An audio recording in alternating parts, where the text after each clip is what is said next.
Doctor Rakesh Kumar Singh एक बार फिर आपके सामने उपस्थित हूँ एक नई कहानी लेकर। जड़ों की तलाश। बरसात की बूंदें खिड़की पर टपक रही थी। शहर की चमक दमक और तेज रफ्तार जीवन के बीच अरविंद अपने कमरे में अकेला बैठा था। उसके हाथ में एक पुरानी लोहे की पेटी थी जिसे उसके पिता ने बरसों पहले सजो कर रखा था। पेटी खोलते ही उसकी नज़र एक काली सफ़ेद तस्वीर पर पड़ी। तस्वीर में मुस्कुराता एक व्यक्ति उसका दादा। पीछे धूसर अक्षरों में लिखा था ग्राम किशनपुर। अरविंद का मन बेचैन हो गया। बरसों से भीतर दबी हुई खालीपन की भावना अचानक जाग उठी। उसने खुद से पूछा, मैं कौन हूँ? मेरे पूर्वज कहाँ से हैं? मेरी असली पहचान क्या है? यही सवाल उसकी आत्मा में आग की तरह फैल गया। अगले ही पल उसने तय किया कि वह अपनी जड़ों की खोज में निकल पड़ेगा। अगली सुबह हल्की धूप और भीगी मिट्टी की खुशबू के बीच अरविंद बस पकड़कर किशनपुर की ओर निकल पड़ा। रास्ते में उबड़ खाबड़ रास्ते थे और हर मोड़ पर मिट्टी की गंध, बारिश की बूंदें और खेतों में उगती हरियाली उसकी यात्रा को और भी जीवंत बना रही थी। मोबाइल नेटवर्क गायब था और बस के बूढ़े ड्राइवर की आवाज़ ने उसे तोड़ते हुए कहा, किशनपुर अब कौन जाता है? वहाँ आधा गांव तो खाली पड़ गया है। अरविंद खिड़की से बाहर देखते हुए सोचने लगा। सड़क के किनारे बिखरे पत्ते, खेतों में खड़े पेड़ और दूर पहाड़ियों की हल्की धुंध, सब कुछ जैसे उसके अंदर किसी पुराने समय की याद जगा रहा था। ड्राइवर ने धीमे स्वर में कहा, समय में बदल गया है बेटा, लोग शहर चले गए, गांव में अब बस यादें ही बची हैं। अरविंद का हृदय भारी हो गया। भीतर का खालीपन अब वास्तविक बन चुका था। यह यात्रा केवल भौगोलिक नहीं बल्कि आत्मा की भी थी। किशनपुर पहुंचते ही अरविंद ने सुनसान रास्तों से कदम बढ़ाए।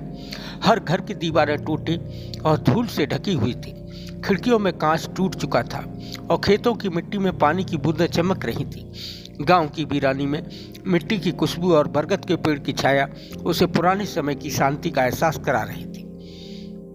चौपाल पर बैठे एक बुजुर्ग की आंखों में अनुभव और उम्र की चमक थी। अरविंद ने तस्वीर दिखाई और पूछा, बाबा जी, क्या आप इस आदमी को पहचानते हैं? ये मेरे दादाजी थे। बुजुर्ग ने चश्मा साफ किया और धीरे से कहा, अरे ये तो हरि कृष्ण है। बड़े नेक आदमी थे, गांव के अंतिम पुजारी। तू कौन है बेटा? अरविंद ने गर्व से उत्तर दिया, मैं उनका पोता हूँ अरविंद। बुजुर्ग खड़े हो गए और हाथ फैलाया और बोले, अरे बेटा, तेरा घर अभी भी है, चल मैं दिखाता हूँ। वे हवेली तक पहुँचे। लकड़ी का पुराना दरवाजा खींचते ही मिट्टी और बरसात की खुशबू मिली। हवेली वीरान थी, लेकिन बीच में तुलसी का चौरा खड़ा था जहाँ अरविंद के दादा पूजा किया करते थे। अरविंद के कदम अपने आप उस चौरे के सामने ठहर गए। उसने हाथ जोड़कर खड़ा हो गया। बरसों की खोज का अंतिम पल उसकी आंखों के सामने आ गया। हवेली की पुरानी अलमारी में दादा की हस्तलिखित किताबें मिली। वंशावली, संस्कृत के श्लोक और गांव की पुरानी कथाएं। हर पन्ना जैसे उसकी आत्मा से कह रहा था, स्वागत है बेटा, तुम अपनी जड़ों तक लौट आए। बुजुर्ग ने धीरे से कहा, समय बीत गया बेटा, लोग शहर चले गए, लेकिन तुम्हारे दादा आखिरी तक यहीं रहे। कहते थे, जड़ों को छोड़ेंगे तो पत्ते सूख जाएंगे। अरविंद की आंखें भर आईं। उसे लगा जैसे दादा उसे बरसों बाद अपनी गोद में ले रहे हों। उसने चौरे को छूकर महसूस किया कि यह वही स्थान है जो उसके अस्तित्व की पहचान है। गांव में कुछ और लोग भी उसके पास आए। एक महिला जो उसके दादा की पड़ोसन थी बोली, अरविंद बेटा, तुम्हारे दादा का नाम आज भी गांव में सम्मान से लिया जाता है। उनके कर्मों की छाया अभी भी हमारे घरों पर है। अरविंद ने महसूस किया कि यह गांव केवल मिट्टी और ईंट का नहीं बल्कि यादों, संस्कारों और परंपराओं का घर था। शहर लौटते हुए अरविंद अब वही व्यक्ति नहीं था।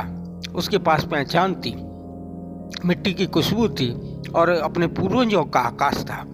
उसने मन ही मन ठाना, मैं लौटूंगा, इस घर को फिर से बसाऊंगा, अपने दादा की परंपरा को आगे बढ़ाऊंगा। शहर पहुंचकर उसने दादा की वंशावली खोली।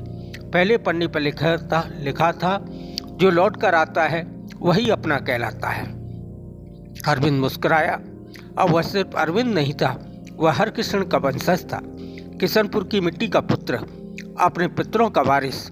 उसके भीतर जो खालीपन था वह मिट्टी की खुशबू, बरगद की छाया और अपने पूर्वजों की परंपरा से भर गया था। वह समझ गया कि जड़ें केवल मिट्टी की नहीं होती, बल्कि इतिहास, स्मृतियों और जीवन मूल्य भी होती हैं, जो समय की धारा में खोकर भी हमें अपने अस्तित्व से जोड़ती हैं।